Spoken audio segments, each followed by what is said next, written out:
Feeling overwhelmed is often misunderstood.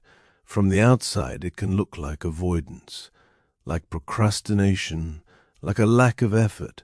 But internally, overwhelm feels very different. It feels like too much information arriving at once. Too many thoughts, too many expectations, too many unfinished threads pulling attention. The system isn't idle, it's saturated. And when saturation happens, movement doesn't increase, it slows. Overwhelm is not a failure of discipline. It's a signal that capacity has been exceeded. When demands outpace emotional or cognitive resources, the nervous system shifts priorities. Instead of asking, "What should I do next?"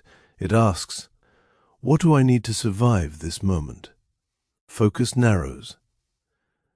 Energy fragments. Even simple tasks begin to feel heavy because the system is already managing too much internally. This is why overwhelmed people often feel busy but unproductive at the same time. One of the most confusing aspects of overwhelm is how everything starts to feel equally important. The brain loses its ability to rank. Small tasks carry the same emotional weight as large ones.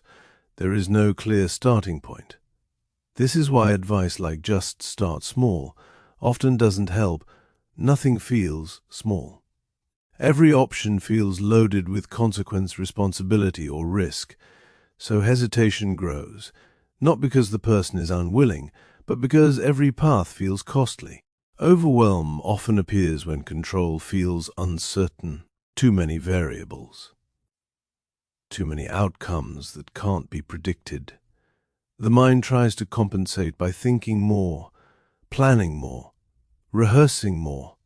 But this increases mental load. Instead of creating clarity, it deepens exhaustion. The system keeps scanning for a safe move, and when none appears, it pauses. This pause isn't resistance, it's protection. Over time, overwhelm reshapes behavior.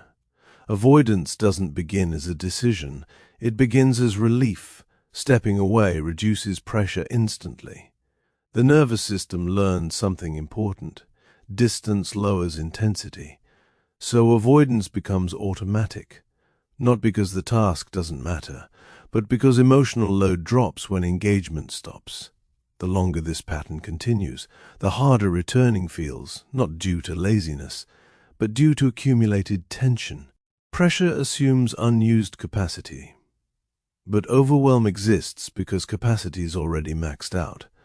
Adding urgency increases noise, deadlines tighten. Self-talk becomes harsher, expectations stack higher, and the system responds predictably. It pulls back further. This is why telling yourself to push through often backfires during overwhelm. Pressure doesn't organize, it compresses. When overwhelm is constant, the body stays braced. Even rest doesn't feel restful. The mind keeps scanning for what's missing, what's overdue, what might fall apart next. This is why people can feel exhausted without doing much at all. The effort isn't visible, but it's continuous.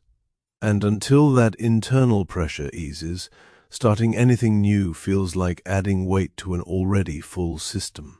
Overwhelm doesn't resolve through motivation or force. It resolves through reduction.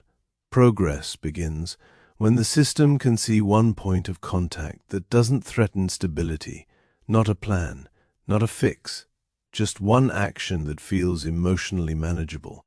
When the load lightens, movement returns naturally, not dramatically, not perfectly, just enough to begin. And that's how overwhelm loosens its grip.